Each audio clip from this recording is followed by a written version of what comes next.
You're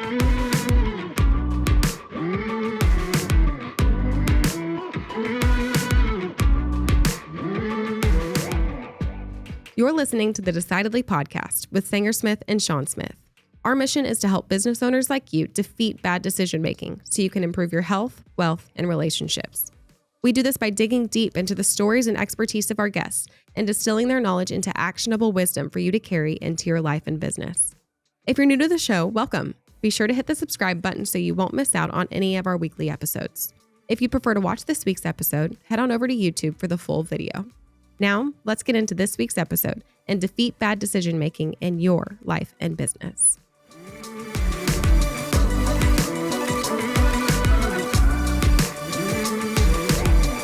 What do you think is the most either cheapskate or tightwad decision or spendthrift decision you've made? Which one? Either one. Just like at the extreme, what jumps out at you? Extreme decision I made? I bought a $9 Coca-Cola at the Four Seasons. Oh God, I remember this. And you caught so much hell from that for the family for doing that? Yeah. So that was 2008. Yeah. So a $9 Coke was a fortune. It would have been today. Let's say it's like at least $12 today. At least $12 today. For an 8-ounce Coke. Yeah, it was a small Coke. Yeah. But it was a unique bottle. No, it wasn't. Yeah, no, it was. It was aluminum. No, but it was a. Okay. I want to put. You're just trying to defend yourself. No. I want you to put you in the mind of a 14-year-old. It wasn't just like a regular. Yeah, and the Coke was the same, but the aesthetic was different. You saved the can just to make yourself feel better. I did say it was. I've never seen that can since. Okay. I've never seen that can since, and I would argue that if you evaluate the purchase on the utility of the contents of the bottle, that it was not worth $9. No, but I was purchasing a story. Oh, I've certainly gotten $9 worth of utility out of. Oh, fair enough. Yeah. So there, think about that. I've actually gotten a lot of utility out of you doing that because I got to make fun of you for that. You kind of owe me money at this point. Probably right. You should have paid for it. That's probably right. Yeah. Yeah. The in that same vein, as far as buying stories, I once paid a friend of mine $75 to chug a half gallon of milk. Oh, I would have paid money to see that. Yeah, that was totally worth it. My friend, my other friend next to me, not the one chugging the milk, he was like, "That's so stupid. That's such a waste of money." I said, "No, dude, you're getting a free story out of this. I'm more than willing to spend $75. Like you're gonna get more than 75 on it. A value out of your own. I have one. I'm going to get 75 worth of value. I was in Miami with some buddies one time, and we had taken a limo fishing. Right, we went fishing, and then we're taking the limo back from the fishing place back to the hotel. And on the way back to the hotel, the limo catches fire. So the guy has to pull over, and the engine's on fire in this limo. So we're all standing by the sidewalk watching this thing burn. So the fire truck comes, they put out the fire. And one of the guys picks up the hose, like it's on the ground, after they're done, and he points it at another buddy, right? And he's like faking like he's gonna spray him, and he's gonna pull the nozzle and just spray him. And so this other guy says, "Oh my God, I'll give you $2,000 if you do that." And he goes, "Okay," and he did it, and he just and instantly, like in a second, this guy's totally drenched. And everybody turns to the guy who had mouthed off and you got to pay him. You have to now. You have to. You said, like, the guy who was soaking wet was like, "Hey, do I get a cut?" The guy's like, "Nope." It was totally worth the money. Yeah. There you go. Sometimes those stories are definitely worth the money. Well, speaking of spending money liberally, we might say. Okay, all right. Dr. Scott Rick is a PhD in behavioral decision research. He focuses on understanding the emotional causes and consequences of money decision. He's got an interest in the extremes, tightwads and spendthrifts. As a spendthrift himself, we talked about his experience. We talked about his knowledge and observing the patterns of others, how money decisions and tendencies impact and influence other behaviors in our relationships. So Stick around, learn a little bit, laugh a little bit. I'm Sanger Smith with my dad, Sean Smith, and this is Decidedly.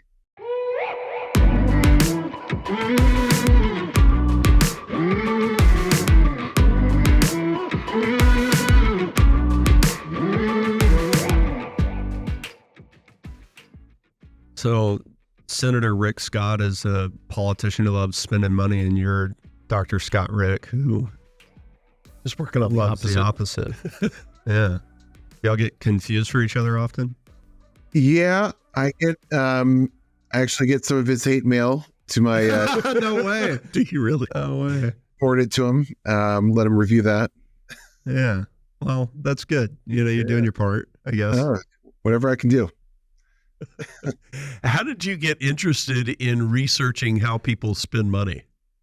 Yeah, so I grew up with some weird spenders in my family. Yeah, don't we all? Yeah. My grandparents lived near us and all their grandkids in Houston, and that was nice, I thought. They got bored with it and moved to Vegas, which was a little sad, but at least we got to go visit them for weeks at a time and, over the summers. And they weren't going there for like the Hoover Dam or Mount Charleston or anything. They were going to the casinos. And yeah, it's not usually where the savers move. Yeah, right. So I like to think of myself as a spendthrift raised by spendthrifts. And it was just kind of fascinating to watch up close and personal. And, I think I looked a little older than I was. So the casino security people didn't give me a hard time hanging out there. But yeah, that was a curious thing to watch. And then I would get back to Houston and realize that my friends' families didn't really operate that way. And I got curious about these different approaches. So there's a lot of me search here. Is there a correlation between people who spend money or overspend and gambling issues? Yeah, no, I mean, it's kind of a across the board tendency. Like they're more open to kind of whatever opportunities for enjoyment you put in front of them. So that could be gambling. It could be other forms of sensation seeking. But yeah, they're more kind of present minded and open to just all kinds of opportunities for enjoyment. When you put it that way, it sounds great. Yeah. Well, Yeah. Sounds like a praiseworthy characteristic. What causes that? I do think we spendthrifts are a little more present minded and less kind of worried about the future. And the parts about the future we're worried about is kind of having missed out on opportunities. In the book, I talk about Sammy Davis Jr. as like a kind of my spendthrift muse. And he talked about, well, what do I want to be sitting around kind of at the end of life with like a big stack of money and just kind of, not being able to function anymore, but at least I have all this money that I've amassed. And he's like, no, I want to live a life and have experiences and make memories and that kind of thing. So spendthrifts are worried about missing out on that kind of stuff. What is the Sammy Davis Jr. story? Well, he was a legendary spendthrift. He kind of took it a little too far, but he got himself into some trouble.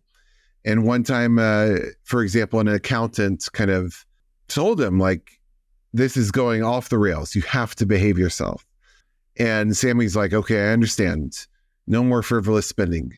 So to thank the accountant, he went down the street to the jewelry shop and got him a gold lighter engraved with "Thank you for the advice about spending." Money. Yeah. So he just couldn't help himself. And I also talk about his daughter. She wrote a autobiography and she became a spendthrift too, kind of watching her dad. And so, these things can kind of carry on to future generations. Is it true that a lot of people who are in the more creative fields tend to be spendthrifts? And if so, why do you think that is? Yeah, well, we certainly do see that people who are in more mathematical fields definitely lean on the tightwad side. They just have a more numerical approach to life and can think about prices in terms of what they're giving up later. So they see prices in terms of opportunity costs. So yeah, we do see a relationship that people who are in more creative or kind of qualitative fields, they are more spendthrifty. They are more present-minded, less burdened by mathematical thinking. I see that a lot with clients. Typically they tell me what they do for work, and I can kind of gauge, instantly what you're in for, right? Yeah, what it's going to be like. I don't have a lot of spendthrift engineers, for example, and not to say they don't exist. I don't. They all are out at the clubs, I guess, and they're not. I don't need them. So what is it about the way that those people are innately that draws them to those careers, and that also have they also share this, proclivity to either save or spend? Yeah, no, I think I think at root is kind of how you're kind of wired to kind of view the world through a mathematical lens. People who are tightwads tend to kind of ruminate, and they can kind of get lost in their own kind of overthinking, I would say. And maybe that could be beneficial to some careers. There are lots of things that help us in some places and hurt us in other places. But yeah, I think that can lend itself to kind of a college major choice or an approach to spending. There are some just core ingredients. Okay, so like a more neurotic person is going to tend to be more of a tightwad? Yeah, I that would be my prediction. Yes. I have data on that somewhere, but that would be my prediction. So how do these characteristics manifest themselves early on? Is this something you can identify in childhood and then it's hardwired and is not going to change, or is this adaptable or changeable? Yeah, no, it's certainly changeable. We've tried to identify it in kids as young as 5. We have a little scale for 5-year-olds. But no, it does change over the course of childhood and adolescence. And, as a parent, you might think your kid kind of leaving the house in early adulthood, like they're nothing like me. They have developed a very different spending approach, but give them time. They just haven't had the chance to confront some of the choices that you as the parent have confronted. And I think once they do confront those kind of choices, they'll kind of start mimicking what they saw when they were younger. And so, there might be some rebelling early on, but I think we more often than not kind of follow kind of what our parents kind of set out for us. It's interesting. I see a lot of parents are really, really worried about their kids mismanaging money as they grow up. And, I don't know why that is. I don't know that it's, as adults, we become more and more aware of the bad choices we made in the past. I don't know if it's a bunch of snot-nosed brats that my clients have, and they're just like really, really worried about these kids. But we'll talk about, okay, hey, if we set up an account to pay for their college or help them out early on in adulthood, whatever, we can set up a type of account that'll just go straight to them when they're 21 if you haven't spent it by then.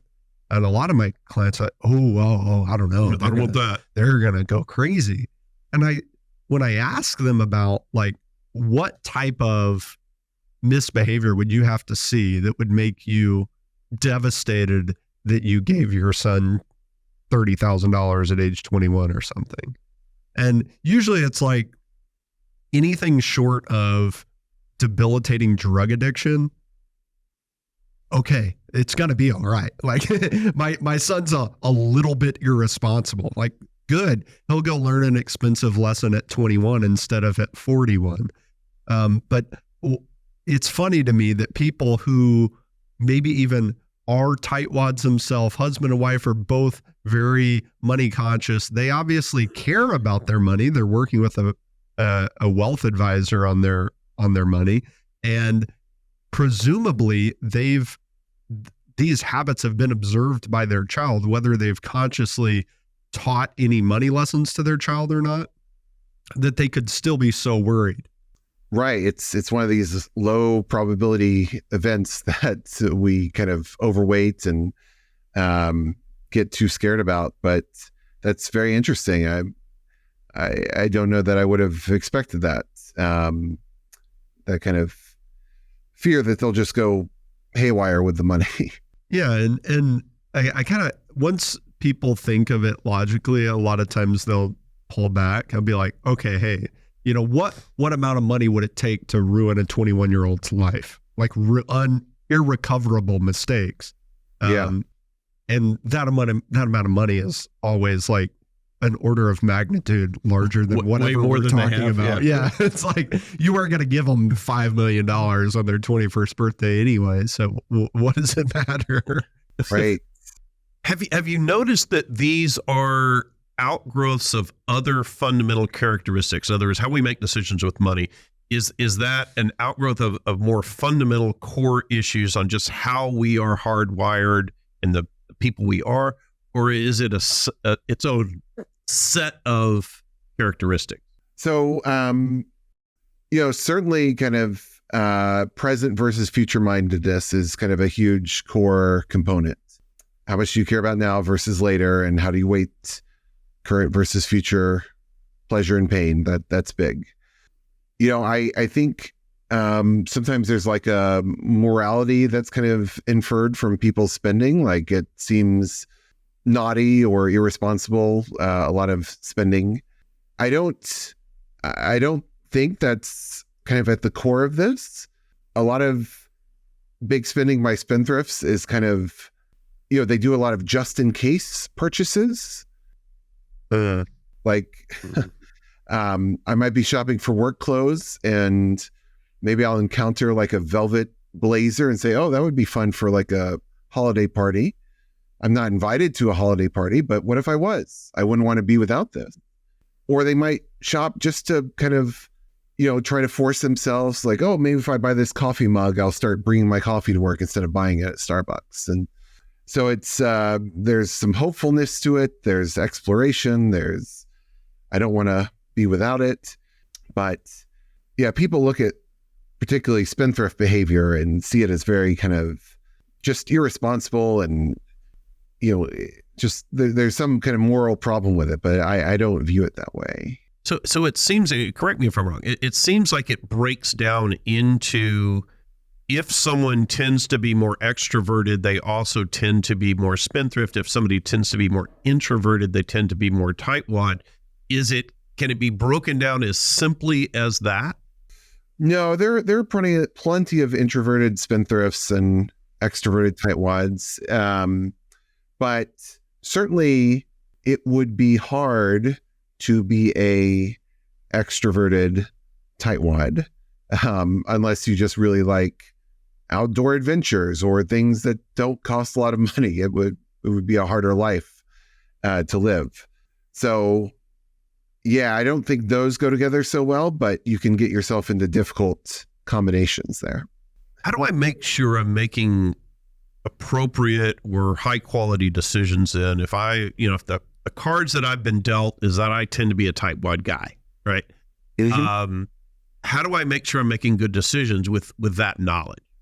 Yeah, no, it's good to know yourself and know your tendencies. One thing we kind of preach in behavioral science is kind of pre-commitment, kind of understanding who you are and knowing what your future self will do and taking steps to kind of prevent your future self from making predictable mistakes. And so what we tend to find is tightwads have a hard time finding money in the moment to justify, oh, I can afford this indulgence or this fun thing. They just think they can't afford it. And so one thing we recommend for them is to earmark some money, set some money aside as kind of fun money or money for kind of optional, unplanned purchases. And so it's there when you need it, you don't have to kind of come up with the money on the spot because they won't be able to justify it to themselves. I get frustrated when I hear people say, I can't afford it. And that's always a tightwad comment, right? A spendthrift. We'll find a way. Maybe, they might think I shouldn't have bought that afterwards. Maybe, but a more money conscious person, I can't afford that. And I'll hear that comment made about a, appetizer dish at a restaurant. Mm-hmm. And it's like, we're not being precise with our language because you can afford this. You're choosing not to spend your money on this. That's okay. You don't value it. That's okay. It's not within my budget. That's okay. And I think that it sounds like semantics. It's not, because that informs how that individual thinks about their money. I'm unable to obtain things that I want. And for a lot of the cases that I hear people use, I can't afford it. Like, you can't, do you want it? If you don't want it, it's not within your value set, then don't blow your money on it. But if you do, and it is within your value set and it's something that brings purpose and meaning to your life, then go for it. It's okay. The struggle is like when it's spouses disagreeing on what is or is not important to spend money on. I see a lot of conflict in that area. Me too. And certainly they can disagree about what we can afford or what we need or want. And certainly if there are income differences, which there usually are, if the money feels, there's research showing that if the money feels distant from me, if it doesn't really feel like our money, it feels like, oh, you're bringing in most of the income and that's kind of your money and I get some of your money. You feel like you can afford less with money that feels far away. But if it's going straight into your pocket or with your name on it, you feel like you can do more with it. And so, I think that's why I think about how your account structures are set up and how you refer to all incoming money. And and of course, people are not just coming in with different incomes, but different tightwad spendthrift tendencies and experiences. And it's a recipe. It seems like in my experience that a lot of couples, there will be one person who falls on one side of that line and somebody else who falls on the other side of that line. The more extreme, obviously the more potential for conflict. But are you seeing that there is sort of a balancing that goes on in couples? Yeah, no, we certainly see that kind of mismatched couples are more common than matched couples. A tightwad spendthrift couple is more common than two tightwads or two spendthrifts. That's probably fun and interesting at first. Maybe it's fascinating to be around someone who, does things very differently. But over time, when the stakes are raised and there's kids involved and, there are just bigger decisions to make, maybe it becomes a little aggravating. But no, it's a very common thing. It's not necessarily a bad thing. I'm married to a tightwad. It's great. I would say it's more of a balance thing than an argument thing. So I think a mixed couple, tightwad spendthrift, there's a lot of potential for happiness, but there's also a lot of potential for friction. I think it serves some value also. I tend to sort of fall on the tightwad side of the line. My wife will sort of fall on slightly on the other side. And I know that there have been times where she has been encouraged me to spend money that I otherwise would not have spent. And then upon reflection, I go, yeah, okay, that was probably a good idea that we did that. I can't think of cases where that wasn't the case, where she wasn't right. But I think it's nice if you recognize it and you allow that person to sort of help you from sort of veering too far into the sort of odd tightwad space or the destructive spendthrift space. Absolutely. That's the potential for happiness there. You need that two kind of opposing viewpoints. And, I suggest like some tiebreaker rules. Like if you're disagreeing about like a new material purchase, like a new couch or a new piece of art, I would maybe lean towards letting the tightwad win, just based on research showing that a lot of those material goods don't bring a lot of lasting happiness. And, the bang for the buck is a little questionable there.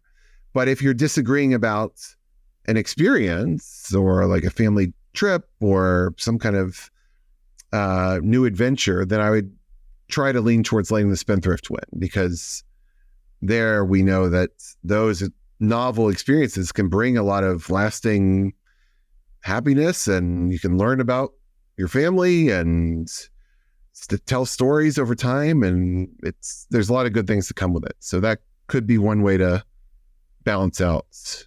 When there are disagreements, do the disagreements follow a similar pattern regardless of the size of the purchase, or does the size of the purchase change someone's the way that they approach it, maybe even in a way that they don't understand? I would think these arguments would be more sensitive to size, but you see a lot of arguments over lattes and avocado toast and just things that aren't so consequential. And that's part of the reason why I think that we don't need to know every single thing about what our spouse is doing with every dollar. Maybe I know in general how much the person's spending per week or month, but I'm not sure we need to get caught up in the details. Yeah, big and small. There's all kinds of arguments to be had. Yeah, a lot of people set, rules of, okay, if we're going to spend over a certain amount of money, then we've got to talk about it at least beforehand. There are a lot of things that I hear suggested by professionals and non-professionals in this space as far as how to avoid these disagreements. What do you hear that, from your perspective, doesn't work? What bad advice are people getting? Well, there's very sensible, intuitive advice around, there's lots of books that say, if you feel like there's some overspending going on, you print out your credit card statements, your bank statements, put them all on the table, and we kind of go with a highlighter and, we look at what each other is spending kind of line by line and say, well, you probably don't need that. And, it's very sensible, right? I get it. I get why people recommend that. But the research I look at shows that, we need some individuality and autonomy even within a really committed relationship. And, maybe you don't understand my hobbies or passions or interests, and what I spend on that might seem ridiculous to you, but I need it. And if you're looking over my shoulder, it's just going to squash my enjoyment of my individual passions. And so that's not necessarily a good thing. And just arguing over little purchases. So what I would say instead is maybe start by, yes, print it out. And I print out my credit cards and my, bank statements, and you print out yours, and we both trust each other to kind of look at it. You can ask questions if you want. If you want a second pair of eyes, my goodness, I'm open. But we kind of do self audits at first before someone else gets in and say, you don't need that. Because I think that can really be damaging.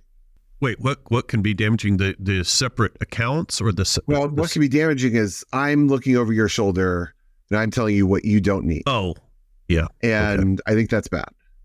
So if there's a sense that we're overspending, you look at your stuff, I'm going to look at my stuff.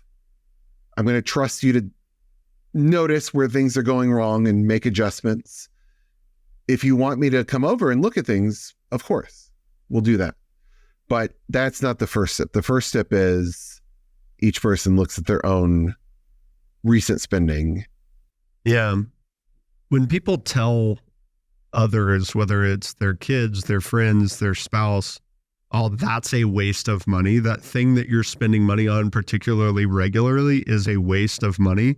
What we're not saying, what we think we're saying is you're responsibly managing this dollar amount. But what we're actually saying is the item, the experience, the health supplement, whatever it is that you value is actually not to be valued. That thing should not really matter. And it's an attack on the individual. It's an attack on their passions. That's why people get so pissed. And that's why they don't. I don't want to hear you tell me that this thing, my gym membership is too expensive. Yeah, I know there's a cheaper gym, but I wouldn't be going to the gym unless it was nice and had the sauna in it or whatever. Close to my house. And close to the home. Yeah. There's a value set that is embedded in all of our decisions. And so once we start attacking the decisions of other people without seeking to understand what it is that motivated that decision, then of course most people are going to be defensive about that. Absolutely.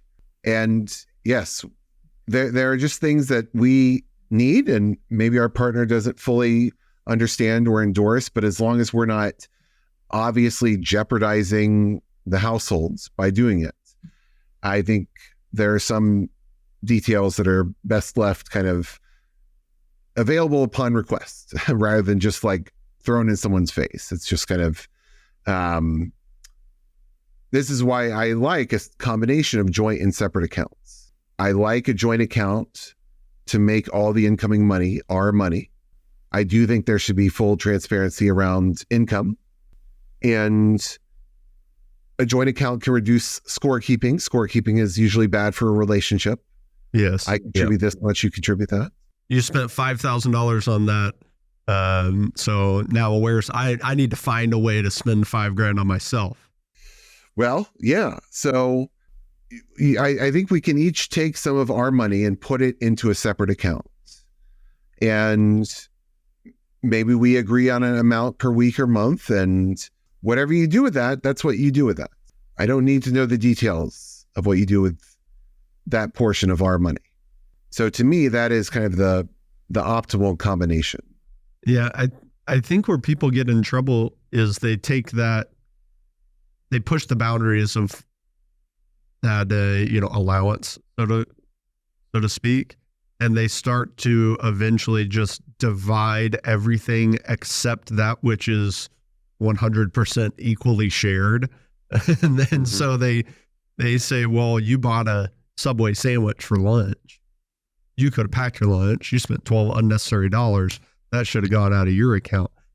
Now we're getting a little too tit for tat. Yeah.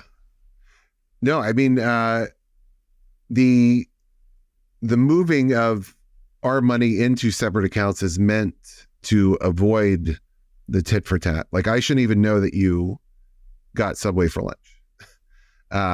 Basically, if you want to share something about that, go for it. But as long as you're staying within your kind of agreed upon movement into the separate account, that's your business. I mean, that's the way I see it. But yeah, no, tit for tat is really bad for relationships. They usually don't start that way, by the way. It usually starts off, can you do the dishes tonight? Because I'm really tired. And it moves to, can you do the dishes tonight? Because I did them last night. That's bad. And the longer you can stave off that kind of thinking, the better the relationship will be. Oh yeah, I had a friend whose his wife was a scorekeeper. I mean, extraordinaire. Like, anytime he would, like, if he went to a conference for work, she was like, well, you got to go to Austin, so now I'm going to Vegas with my girlfriends, or like, everything was if he went out to a dinner with a vendor, he had to bring home a dinner from that restaurant to his wife. Really. It was just tit for tat all the time. Yeah. That's bad news. That's bad news. That is bad news. This is where I don't know if you're familiar with like Eve Rodsky and this fair play idea. So she's written a lot about kind of, protecting everyone's time in the home. And even if one person works and one person stays home with the kids, and they're both entitled to kind of their kind of passions and interests and fun. And so if you can arrange something in advance, like, block off calendar times to make sure we each get some, individual enjoyment, that's a good thing. But less good is like, well, you went to that concert, so I get to go to. It's better if you can plan ahead and know that we'll each have a certain, days or nights where, we can do our own thing. But without planning that, then you get into a situation where it's like, well, you did this, and now I get to do that. That's not great. Yeah.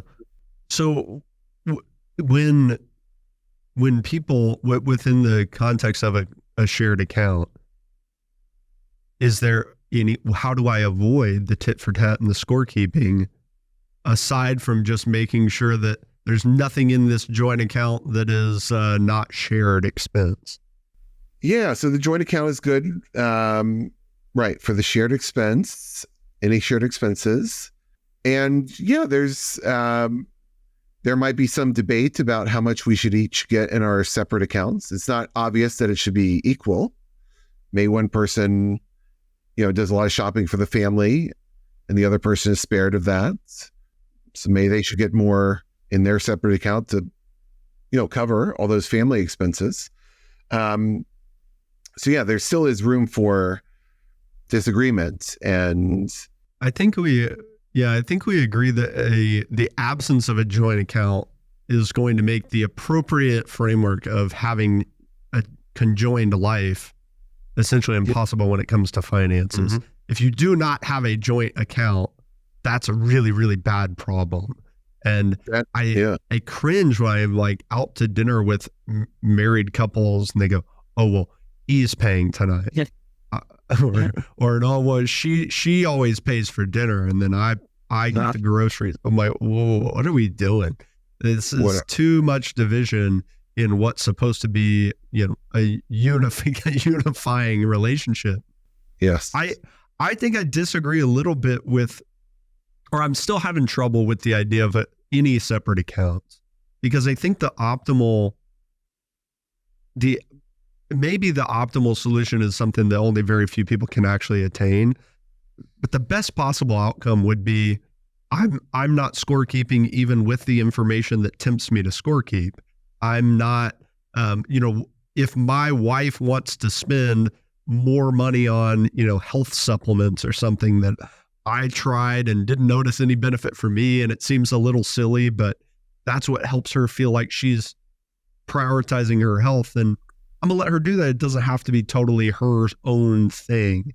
And optimally, everybody would have totally 100% joint accounts, and they would not be critical of each other's expenses, and they would collectively work as a team to not overspend, but also not have jealousy and envy and scorekeeping and those things.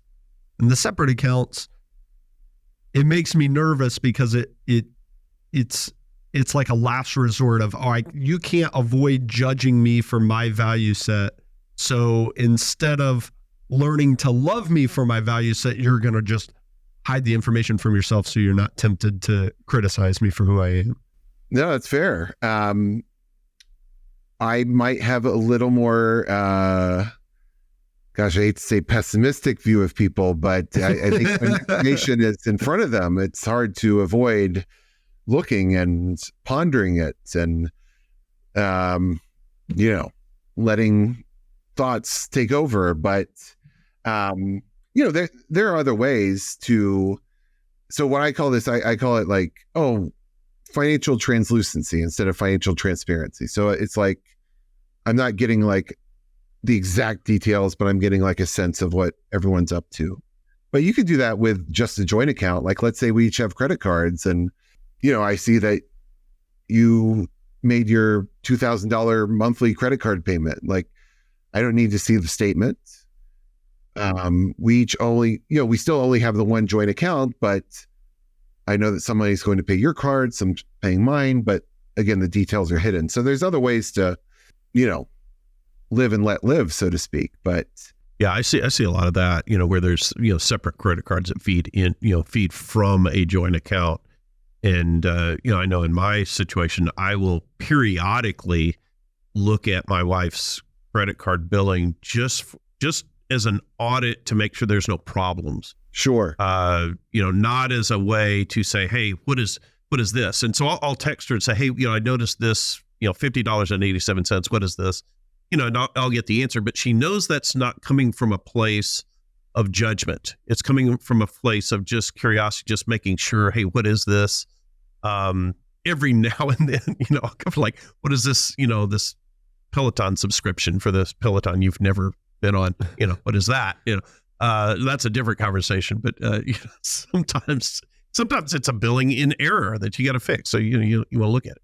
Yes. So are there ways that we can instill one or the other characteristics in kids if we're raising them? Are there things we do that then result in someone becoming a spendthrift or result in someone growing into a tightwad? Are there things we do that will impact that? Yes. Kids get a lot of mixed messages.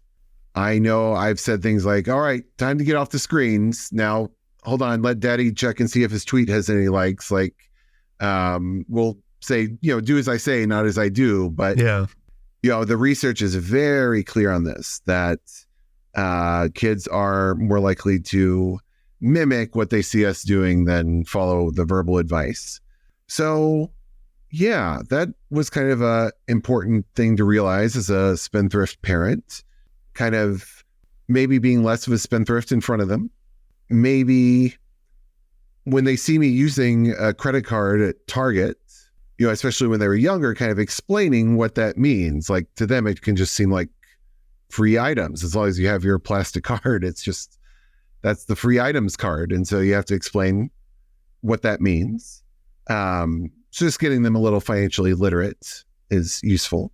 But, I can't completely turn off my tendency, but I can, talk them through it. Like, hey, if we go to this Detroit Tigers game this week, that's fine. That's expensive. It means we might not get to do some other fun thing that you wanted to do this summer.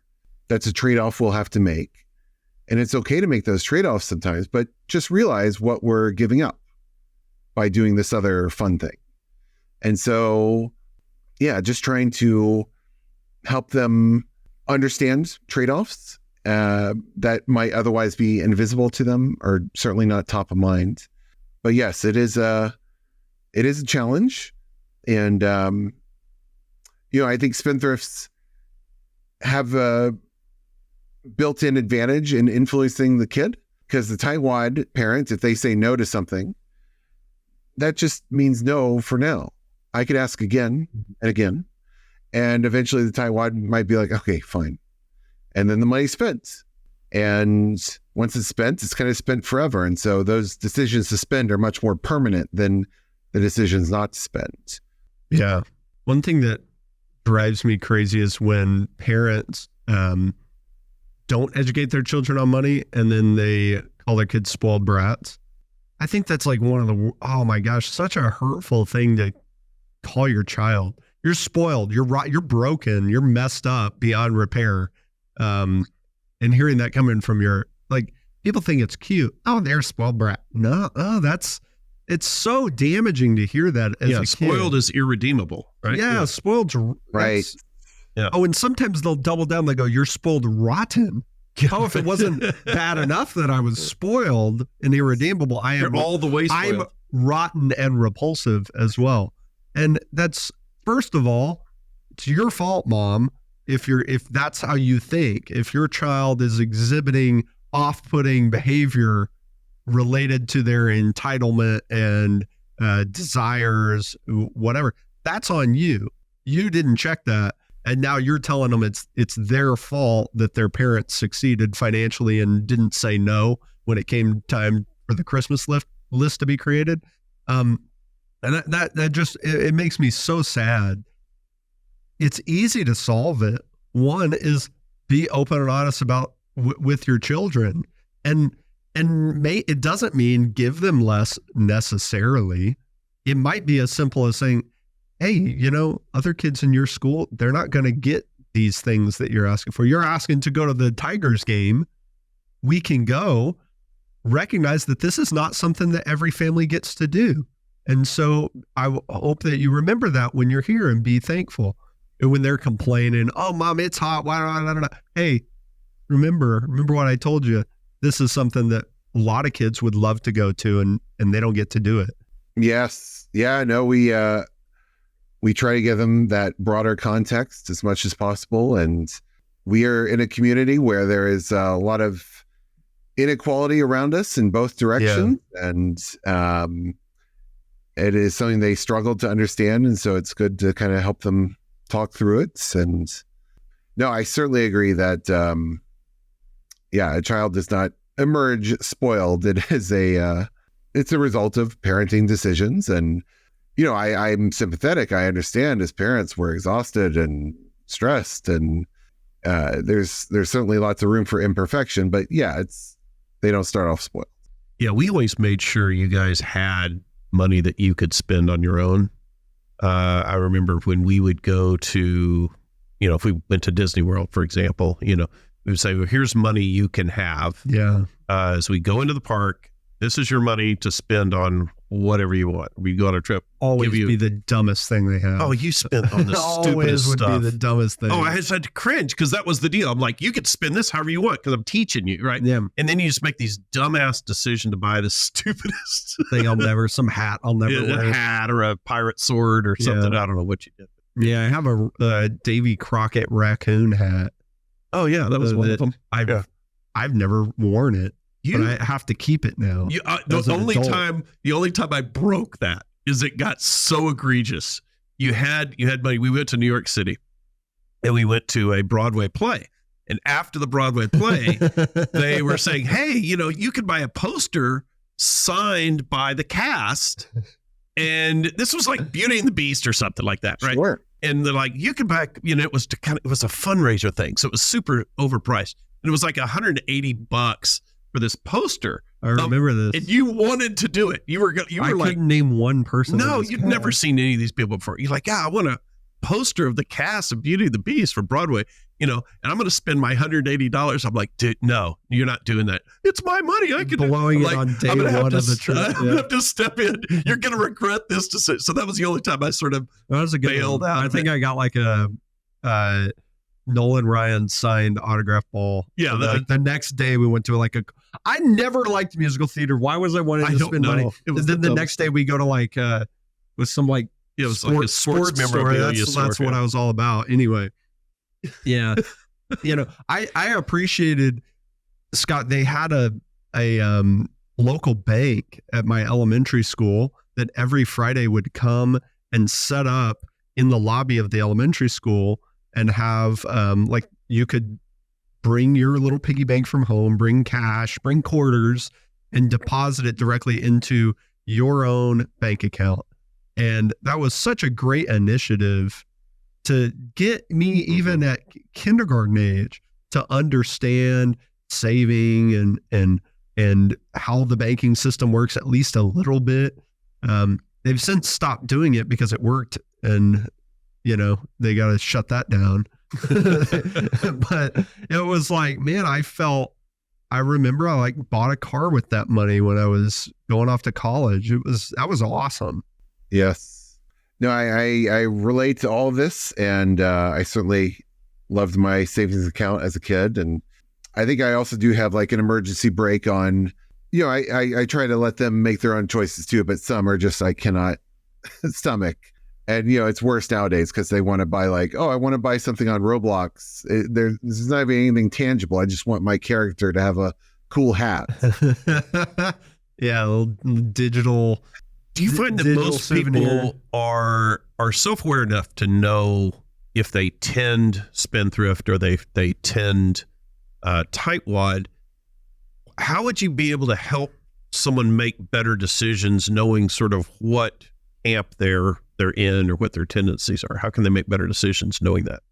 So with the tightwads, it's about, really budgeting can help both. So tightwads can be helped by earmarking kind of looser optional money in advance. Spendthrifts spendthrifts don't like to budget, and That is one thing that can help them. For a spendthrift, no retailer is looking to help a spendthrift, so they have to help themselves. So they have to arrange psychological speed bumps. They have to add friction to their shopping life. You got to like delete your saved cards off of Amazon and other sites. Like force yourself to kind of re-enter it and give yourself a moment to reconsider. Spend with cash whenever possible. If you can't do that, when I was in grad school and I was making no money, I had to train myself to be a tightwad. So I would either pay with cash or pay with debit and like collect the printed receipts and bring it home and like enter it into Excel. And so I wanted to like feel it. And you just make the money leaving your possession as salient and obvious as possible. So just, introducing all these moments to kind of like reconsider what you're spending. And when I would pay with cash, I would feel distress when getting the money out of the ATM, and then distress again when I would pay that money at a store. So again, I was doing all these things to slow myself down.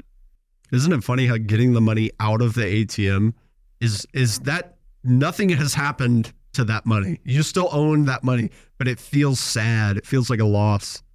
Yeah. What do you mean? When I get money out of an ATM, regardless of whether there's an ATM fee, so it's not about the ATM fee. I get money out of the ATM. I'm like, I feel like I've lost it. Yep. I feel just the opposite. I'm like, oh, money. Really? Well, there's different. Yeah. Spending cash, man, I'll hold on to that forever. Go get cash out of an ATM and then only spend cash. I'll just end up homeless. I do not want to spend that.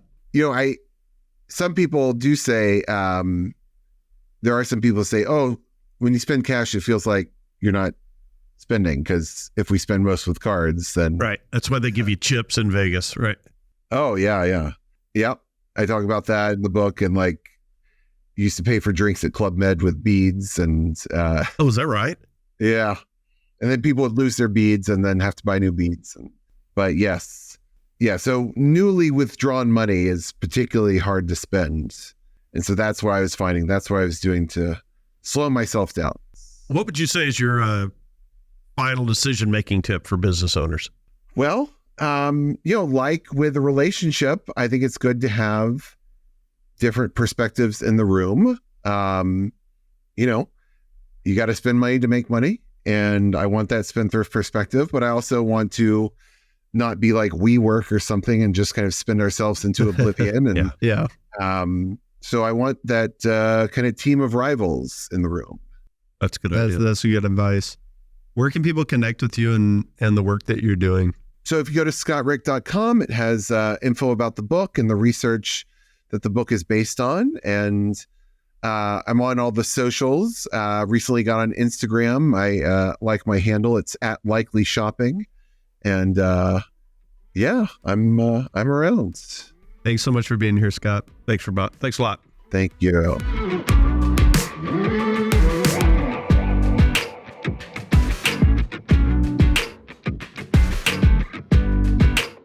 My takeaway from talking with Scott is looking at becoming more self-aware to realize, do I tend to be more spendthrift? Do I tend to be more tightwad? And just realizing that there can be some positive characteristics to that. It doesn't all have to be negative, but balancing out my decision-making to make sure I'm not veering too far to the extreme and either just saving all my money and not putting it to best use, or, obviously the other spending all my money and not having any left. So I think that self-awareness of where you are in the decision-making framework is important. I liked when we talked about kids that they're going to model your spending behavior. They're not necessarily going to model what you tell them to do. Yeah. Hey, save your money and watch your budget. Meanwhile, mom's out there, shopping every other Thursday. So that kind of, I don't have kids. Hopefully will one day. And I will remember that just like you set a very good example for me, you and mom taught me how to manage money. Your words match your actions, and you were very clear with your words and communicating to me, I think that's important to be clear with our communication, but also make sure that that is aligned with what we're actually doing. You just made a great decision to listen to this episode of Decidedly. Make another great decision by subscribing to the show and leaving us a 5-star review wherever you're listening. We appreciate the support. It helps business owners like you find our community and defeat bad decision-making in their own lives. For more decision-making insights, check us out at decidedlypodcast.com, on Instagram at decidedlypodcast, or grab a copy of Sanger and Sean's books from the links in the show notes. Finally, we'd like to thank Shelby Peterson of Transcend Media for editing and post-production of the show. Thanks for listening. I'm Morgan, your producer, and this is Decidedly.